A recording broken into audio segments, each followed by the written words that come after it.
안녕하세요. 결혼한 지 5년 차에 딸아이 하나를 키우고 있는 30대 후반의 워킹맘입니다. 집안일을 하면서 다른 분들의 사연을 재밌게 듣곤 했는데 오늘은 제 이야기를 해보려고 해요. 바로 저희 남편에 대한 이야기인데요. 저희 남편은 사람이 게으른 건 아닌데 매사 성의가 부족하달까요? 그리고 그런 남편을 더는 제가 받아주질 못하겠어서 이번에 제대로 본때를 보여줬습니다.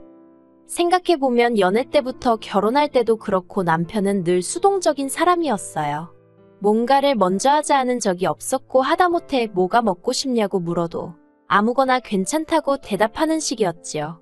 근데 연애 때는 그런 남편의 태도가 저를 배려해서 그러는 줄 알았습니다. 저는 제 의견이 확실한 사람이었기에 남편의 그런 뜨뜻미지근한 반응이 처음엔 오히려 다행이다 싶기도 했고요. 물에 물 탄 듯 술에 술 탄 듯 그런 느낌이라고 해야 할지 아무튼 싸울 일이 없으니까 좋았거든요. 그런데 결혼을 하고 아이가 생기니까 그런 남편의 성격이 좋기만 한 게 아니대요. 제가 전업주부면 모를까 육아휴직을 제외하고는 계속해서 저도 맞벌이를 하고 있었거든요.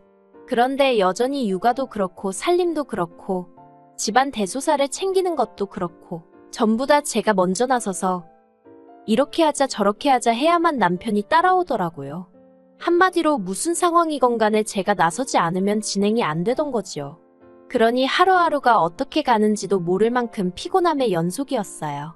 그래서 결국 결혼에 첫돌진하고 남편한테 육아든 살림이든 뭐든 하나만 좀 도와달라고 부탁을 했는데 남편이 회사 일이 너무 많아서 다른 데다 신경 쓸 여력이 없다며 제 부탁을 단칼에 거절하더라고요. 남편의 무신경한 반응에 마음이 많이 상했습니다. 하지만 그렇다고 알겠다 한마디 하고 물러나기엔 제가 정말 힘들었거든요. 그래서 제 나름대로 머리를 써보기도 했네요. 한 번은 아이와 남편만 남겨두고 제가 외출을 해봤어요. 외출이라고 해봤자 혹시 모를 상황이 걱정돼서 집 앞 카페에 가 있던 게 전부지만 어쨌든 남편이랑 애랑 둘만 남겨두고 나오면 남편이 애를 좀 봐주겠지 하는 믿음은 있었네요. 하지만 웬걸 밖에서 딱 2시간 있다가 집에 들어갔는데 그새 어머님이 와 계시더라고요. 남편이 애 좀 봐달라며 어머님을 불렀답니다. 저희 남편은요, 안방에서 자고 있었어요.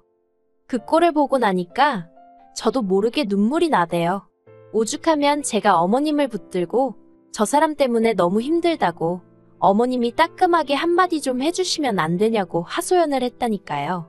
그런데 어머님은 남자라서 그런 걸 모른다 아버님을 닮아서 무뚝뚝해서 그런 거다 이참에 네가 좀 가르쳐봐라 라는 입에 발린 말씀만 하는 거예요. 그리고는 남자는 여자하기 나름이라면서 저더러 남편한테 너무 떽떽거리지 말라나요.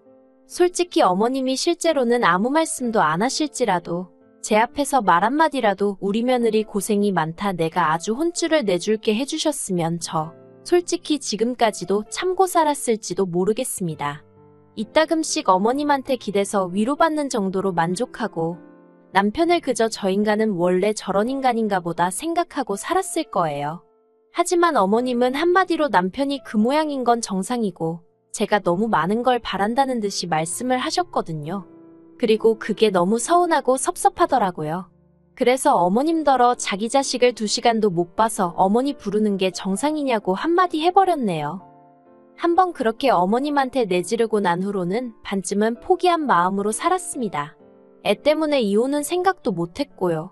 그런데 포기를 했다고 말은 했지만 저는 밀린 집안일과 육아로 혼이 빠져나갈 듯 바쁜데 혼자 소파에 들어누워 TV나 보면서 낄낄거리는 남편이 눈에 보일 때면 이따금씩 울화가 치밀었지요. 그래서 결국 작년 말쯤에 다시 한번 남편에게 진지하게 이야기를 했어요. 내가 혼자 고생하는 걸 보면 어떻냐고 도와주고 싶다거나 하다못해 내가 피곤하겠다는 생각이 안 드냐고 물었네요. 그랬더니 한다는 말이 제 성격이 문제랍니다. 안 해도 되는 걸 굳이 일을 벌리니까 힘든 거 아니냐면서 단순하게 대충대충 살자대요. 그리고 남편이 말하는 대충대충이란 건 여행할 필요 없다 TV에서 방방곡곡 다 보여준다. 맛집이나 동네 식당이나 자기는 뭘 먹어도 맛이 비슷해서 안 가도 된다. 애 데리고 키즈카페 뭐 타러 다니냐 손에 핸드폰 들려주면 좋아한다. 어차피 계절은 계속해서 돌아오는데 계절마다 옷 정리는 왜 하냐. 어이가 없었지요. 남들 하는 만큼만 능력되는 한도 내에서 즐겁고 가정에 도움이 되는 쪽으로 노력을 한 건데 남편 눈에는 다 쓸데없는 짓으로 보였던 모양이었으니까요. 그리고 남편은 계속해서 자기는 저처럼 안 살았어도 지금 이날이 때까지 문제없이 잘 지냈답니다. 그리고는 앞으로 서로 사는 방식에 간섭하지 말자는 거예요. 각자 생활 방식이 다른 거니까 인정하고 존중해주자고요. 솔직히 이야기를 듣는 내내 오만정이 다 떨어지는 기분이었어요. 그래도 혹시나 하는 마음으로 남편에게 물었습니다. 아무리 성격이고 생활 방식이어도 나와 애를 위해서 조금이라도 달라져 줄 수는 없는지, 노력해 줄 수는 없는 거냐고요. 하지만 남편은 자기 스스로 필요하다고 느껴지지가 않는데 어떻게 달라지겠냐면서 자기한테 희생을 강요하지 말라대요. 그리고 그때 이런 인간을 어떻게든 끌고 가보려고 한 제 스스로가 한심하게 느껴지더군요. 그래서 그때부터는 저도 입을 닫아버렸습니다. 그리고 이후로 아이에 관한 일이고 상황이 정말 어쩔 수가 없을 때만 남편을 좀 터치하고 나머지는 저도 손을 놨어요. 지난 어머님 생신 같은 경우도 원래대로라면 제가 먼저 나서서 어디 근사한 레스토랑에 예약이라도 해서 자리를 만들었을 거고 케이크에 선물도 준비했을 테지요. 하지만 아무것도 안 했습니다. 물론 남편이 뭐를 하자고 말을 한다면 그렇게 따라줄 의향은 있었어요. 그런데 어머님 생신 당일날 아침에도 남편은 뭐를 어떻게 하자는 말이 없더라고요. 설마 어머님 생신을 기억 못하나 싶었지만 괜히 또 물어봤다가 기분 나쁜 소리라도 들으면 제 손해잖아요. 그래서 에라 모르겠다 알아서 하겠지 하는 생각으로 나서지 않고 그냥 기다리고 있었어요. 그랬더니 오후나 되어서야 신우한테 전화가 왔습니다. 어머님 생신인데 어째서 다들 아무 말이 없냐면서. 그리고는 일단은 밥이라도 같이 먹게 시댁으로 오라고 하더라고요. 그렇게 시댁으로 향하니 남편은 안 보였어요. 신우가 저더러 케이크는 안 사왔냐 하길래 네 하고 말았지요. 그런데 신우가 제가 평소 같지 않은 걸 느꼈는지 저더러 자기 동생 그러니까 남편하고 싸웠냐입니다. 싸운 건 아니었으니 아니라고 했어요. 그리고 얼마 지나지 않아 신우로부터 연락을 받았는지 남편이 왔더라고요. 남편이 제 눈치를 쓱 보더니 신우가 물었던 것처럼 아무것도 준비 안 했냐고 묻대요. 그래서 제가 준비는 뭘 준비하냐고 그러는 당신은 했냐고 물었어요. 그러자 남편이 약간 당황한 눈치로 지갑에서 주섬주섬 5만원짜리 몇 장 꺼내서 어머님한테 드리더라고요. 그리고 얼마 후 제 생일이었는데 역시나 남편은 아무 얘기가 없었습니다. 보나마나 기억을 못한 거란 생각이 들었지요. 하지만 구차하게 오늘 나 생일이야 축하해줘 그런 소리를 하고 싶은 생각도 없었고 선물 같은 거 받고 싶은 마음은 더더욱 없었거든요. 그래서 애만 데리고 친정부모님하고 같이 부산으로 1박 2일 여행을 갔어요. 참고로 친정부모님은 제가 남편과 사이가 안 좋은 걸 어느 정도 알고 계셨습니다. 하도 말할 곳이 없어서 친정어머니한테 서러운 마음을 몇 번 쏟아냈었거든요. 친정부모님은 그저 사위 성격이 무던하고 과묵한 줄로만 아셨다며 이래저래 많이 속상해하셨어요. 아무튼 그렇게 떠난 여행에서 정말 모처럼 즐겁게 시간을 보내고 있는데 남편한테서 전화가 오대요. 남편이 저더러 애 데리고 어디 갔냐길래 친정부모님하고 부산이라고 했습니다. 내 생일 축하하러 왔다고요. 그러니까 이번에도 그제서야 잠깐 당황한 듯 하더니 알겠다고 재밌게 놀고 오라대요. 이후로도 주말만 되면 저는 애를 데리고 산으로 들로 열심히 놀러 다녔어요. 남편하고는 상의는 고사하고 어디 간다 소리도 안 했습니다. 그러다 남편이 12시고 1시고 있는 대로 늦잠 자고 일어나면 집은 텅 비어있는 거지요. 그러면 그제서야 전화를 해왔는데 솔직히 일부러 안 받은 적이 많아요. 애 보느라 바쁘고 정신없는 것도 사실이었지만 그냥 남편 목소리도 듣기가 싫었거든요. 그리고 놀러가서 애하고 찍은 사진도 남편한테 하나도 안 보여줬어요. 예전 같으면 동영상도 보내주고 이건 뭐 하다 찍었고 저건 이거 하다 찍었고 설명도 해줬을 텐데 그런 것도 일절 안 했습니다. 전에 몇 번씩이나 비슷한 사진을 뭐하러 그렇게 찍냐면서 귀찮은 티를 팍팍 낸 적이 있었거든요. 솔직히 부모 입장에서 애가 하루가 다르게 크는데 비슷한 사진이 어디 있나요? 그런데 아빠라는 사람이 말을 그렇게 하니 제가 얼마나 마음이 상했겠어요. 그래서 더는 안 보여줬던 것도 있어요. 남편 말대로면 뭐 1년에 한두 장 정도 보면 충분하겠다 싶었지요. 그러다 지난달 초 남편 생일이었어요. 남편이 제 생일을 챙겨주긴커녕 기억도 못했는데 저라고 뭘 챙겨주고 싶었겠어요? 저도 미역국도 안 끓였고 그냥 계란국에 햄 굽고 김치 꺼내서 밥 줬습니다. 그랬더니 남편이 웬일로 저녁은 나가서 먹자고 하더라고요. 그래서 그러던지 하고 심드렁하게 대꾸했어요. 그런데 남편이 저더러 별로 안 좋아하네 그러는 거예요. 어이가 없어서 자기가 외식하자고 하면 제가 산책 가는 강아지 마냥 신나서 꼬리라도 흔들 줄 알았나 봐요. 게다가 혹시나가 역시나라더니 저녁 시간이 다 되었는데도 남편은 외식에 대해서 가타부타 말이 없었어요. 그래서 제가 밥 어떡할 거냐고 하니까 저더러 어디 갈지 생각해보라나요. 그 소리를 듣는데 얼마나 짜증이 나던지 나는 아무 생각도 없다고 안 가도 그만이라고 했습니다. 그래서 결국 라면 끓여 먹었네요. 그리고 결국 남편 생일로부터 며칠 지나서 남편과 제가 제대로 한판하게 되었어요. 그날은 날씨도 너무 좋았고 여기저기서 벚꽃 축제도 열렸거든요. 친정부모님이 우리도 갔다 올까 하시길래 좋다고 했습니다.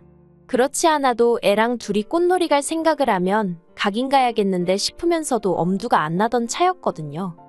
그렇게 즐거운 하루를 보내고 집에 들어오니 저녁 8시였어요. 현관에 들어서는데 남편이 불 꺼진 거실에서 혼자 소파에 앉아 제가 들어오는 현관만 노려보고 있더라고요. 제가 너무 놀라서 미쳤냐고, 왜 거기 그러고 있냐고 한마디 했네요. 그랬더니 저더러 한다는 소리가 애 데리고 주말마다 놀러나 다니고 제 팔자가 참 부럽답니다. 그 말을 듣는데 순간 속에서 화가 치솟아 오르더라고요. 애랑 다니는 게 솔직히 매일같이 즐겁고 신나서 다니는 건 아니잖아요. 하지만 엄마니까 애한테 하나라도 더 보여주고 알려주고 싶은 마음으로 힘들어도 참아가면서 움직이는 건데 차라리 같이 못 가서 미안하다. 애한테 신경 써줘서 고맙다고나 하지.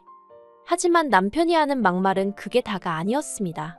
저더러 자기가 돈만 벌어다주는 ATM으로 보이냐, 자기가 호구냐 그러더니 기분이 너무 더럽다나요.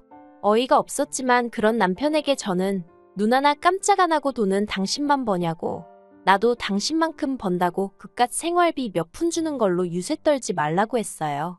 그랬더니 자기도 가정이 어떻게 돌아가는지는 알아야 할 거 아니냐 어쩌냐 하길래 하고 싶은 말이 뭐냐고, 예전처럼 하나부터 10까지 내가 다 계획 세우고 당신은 무슨 귀빈 모셔가듯이 자리만 빛내주세요. 그렇게 해달라는 거냐고, 그런 거면 꿈 깨라 했지요.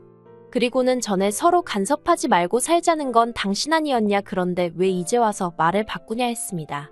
그랬더니 남편이 황당해서 정말이지 제 앞에서 울더라니까요. 남편이랑 사는 동안 몇 번이고 울고 싶었던 건 저였는데 자기는 겨우 몇 달, 그것도 제가 자기를 힘들게 한 것도 아니고 자기가 바라는 대로 그냥 내버려둬 줬더니 정말 웃기지도 않더라고요. 그래서 울던지 말던지 내버려두고 애 데리고 안방에서 잤어요. 자기가 울면 상황이 얼마나 달라질 줄 알았나 생각하니까 화가 더 나기도 했었고요. 그런데 이튿날 어이없게도 남편이 또 어머님을 불렀더군요. 남편이 어머님한테 뭘 어떻게 설명한 건지 어머님이 화가 단단히 나셔서 저희 집에 오셨습니다. 그리고는 저더러 얘기 좀 하자 하시더니 아무리 그래도 그렇지 어떻게 남편을 울리냐면서 다짜고짜 남편한테 가서 사과하라고 하시는 거예요. 저도 이번엔 그냥 넘어갈 수가 없어서 사과 못한다고 했어요. 지금도 남편이 스스로 노력을 해서 상황을 바꾸려고 해야 하는데 어머님 부른 것 좀 보라고, 이게 정상이냐고요. 그리고도 저는 도무지 끓어오르는 화를 참을 수가 없었고 그래서 남편이 있던 작은 방으로 향했습니다. 제가 방문을 여니 남편이 기다렸다는 듯 할 말 있으면 해봐 하는데 그 눈빛이 아주 의기양양하대요. 아마 어머님까지 오셨으니 제가 숙이고 들어올 거라 확신하고 있던 게지요. 하지만 저는 그런 남편의 면전에다 대고 이혼 이야기를 꺼냈습니다. 아무리 생각해도 더는 당신이 나아질 것 같지 않다고, 더 이상 내 소중한 인생을 당신 같은 사람이랑 낭비하고 싶지 않다 했지요. 그리고는 그 길로 어머님이 뭐라고 하시는데 그냥 어머님한테도 건성으로 인사만 하고 애 데리고 나왔어요. 친정부모님한테 이혼하자고 했다고 소식을 전하니 두 분 다 잠깐 말이 없으시대요. 하지만 이내 잘했다고 하셨습니다. 그러면서 어디 다른 데로 가지 말고 친정으로 오라길래 친정으로 갔어요. 그리고 남편도 많이 놀랐는지 얼마 지나지 않아 저희 친정으로 절 보러 왔더라고요. 진심으로 사과하러 왔다면서 기회를 한 번만 더 달라고. 제가 그 정도로 상처받은 줄 몰랐답니다. 그런데 그런 남편의 사과를 참으로 오랫동안 기다려왔었는데 말이지요. 막상 남편이 사과를 해오니 너무 늦었다는 생각이 들대요. 솔직히 한번 봐줬다가 세월은 세월대로 가고 저만 또 개고생하고 그러면 어떡하나 싶기도 했고, 그래서 남편한테 그냥 돌아가 달라고 했어요. 그리고 결국 저는 결심한 대로 이혼을 하기로 마음을 굳혔습니다. 절대로 이혼 못한다고 버티는 남편 때문에 지난 주말에 변호사 만나서 이야기하고 왔어요. 가정과 아이 육아에 성실하지 못한 것도 충분히 이혼 사유가 된다는 변호사의 말이 어째선지 많은 위로가 되대요. 어머님은 남편이 제가 돌아오기만을 기다리며 현관문도 안 잠그고 집에 혼자 있다며 저더러 제발 마음 고쳐먹고 한번 찾아가 보라고 전화를 해오셨습니다. 그리고 아이러니하게도 그런 어머님의 전화를 받으며 정말 사람은 안 바뀐다는 걸 다시 한번 깨닫게 되었어요. 이혼의 앞에서도 자기가 어떻게 방법을 생각해낼 성의가 없다니 역시 이혼하길 잘한 것 같아요. 그리고 저는 이제 좋은 데도 많이 다니고 맛있는 것도 많이 먹고 아이와 함께 많은 경험으로 잊지 못할 추억을 만들어가며 살 생각입니다.